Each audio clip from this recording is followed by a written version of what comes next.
नमस्कार दोस्तों, मैं कुणाल प्रकाश आज आपके समक्ष एक बहुत ही इंपॉर्टेंट विषय लेके आया हूं। आज का टॉपिक है youth, technology and the future of India. युवा और भारत का जो भविष्य है उसके बीच की जो लिंकिंग खड़ी होने जा रही है, that is going to be the technology.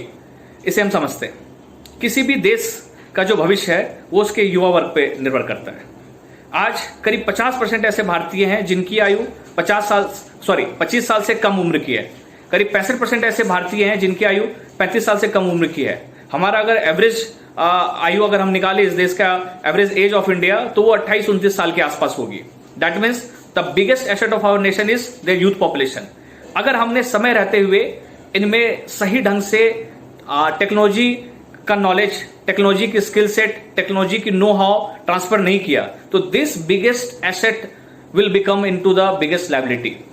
मगर भारत की जो स्पिरिट है उसने हमेशा से दुनिया में अपने आप को वर्ल्ड लीडर एस्टेब्लिश किया है अलग अलग चीजों को लेके।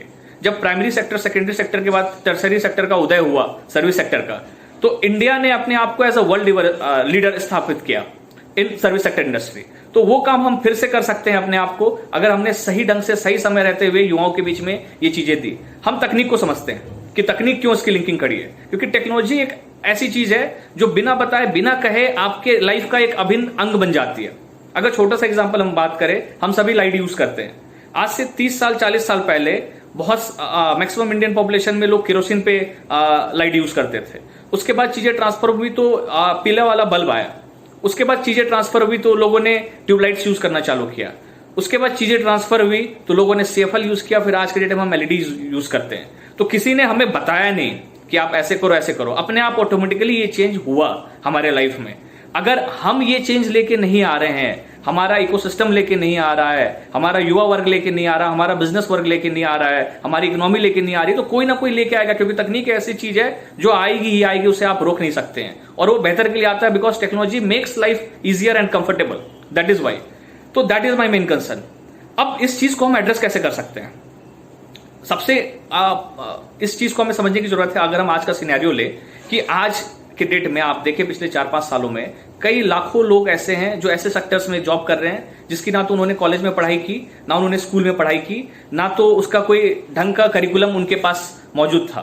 फॉर एग्जाम्पल, आप सोशल मीडिया ले ले, आप डिजिटल मार्केटिंग ले ले, आप क्रिएटिव इंडस्ट्री ले ले। ये सारे तमाम ऐसे इंडस्ट्री सेक्टर्स हैं जो पिछले 8-10 सालों में जिनका उदय हुआ। और बहुत सारे लोग ऐसे हैं जो इस इंडस्ट्री में जॉब कर रहे हैं, एम्प्लॉयमेंट जनरेट कर रहे हैं और कमा खा रहे हैं।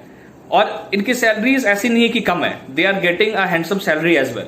तो इस चीज को हमें समझने की जरूरत है कि किस हिसाब की स्किल सेट हमारी इकोनॉमी को जरूरत है, हमारी बिजनेस को जरूरत है और हमारे जॉब इंडस्ट्री को जरूरत है। और उस हिसाब का क्या ट्रेनिंग, क्या डेवलपमेंट, क्या एजुकेशन हमें मिल रहा है या नहीं मिल रहा है। इस देश की सबसे बड़ी समस्या ये रही है कि 19th सेंचुरी का हमारा एजुकेशन सिस्टम स्टैब्लिश किया हुआ है ब्रिटिशर्स के द्वारा। 20th सेंचुरी के टीचर्स है जो इसे पढ़ाते हैं और 21st सेंचुरी में हम जॉब लेने जा रहे हैं। वो भी आज टेक्नोलॉजिकल एज में हम, जिसमें हर 2 साल, हर 5 साल में इंडस्ट्री चेंज हो जाती है और कई सारा सिस्टम चेंज हो जाता है। तो इस चीज पे और पिछले 75 सालों में 3 एजुकेशन पॉलिसी आई है। तो ये अपने आप में एक काफी बैक स्टेज स्टेप है हमारे लिए, हमारे देश के लिए। मगर अच्छी बात यह है कि युवा के अंदर सबसे अच्छी बात क्या होती है? They are ready to accept, they are ready to change, they are ready to move and they are ready to innovate. और भारत ने समय समय पे अपने आप को स्थापित किया है। तो इसके लिए जरूरत क्या है? 2 चीजों की। पहली, अप स्किल और री स्किल। कहने का मतलब ये कि एग्जिस्टिंग जो कई सारे जॉब इंडस्ट्री है वहां पे नए स्किल सेट सीखने की जरूरत है युवा को, लोगों को, सो दैट की they can work more efficiently. And re skill, कई सारे ऐसे नए स्किल सेट सीखने की जरूरत है सो दैट की वो डिफरेंट इंडस्ट्रीज में मूव कर सके।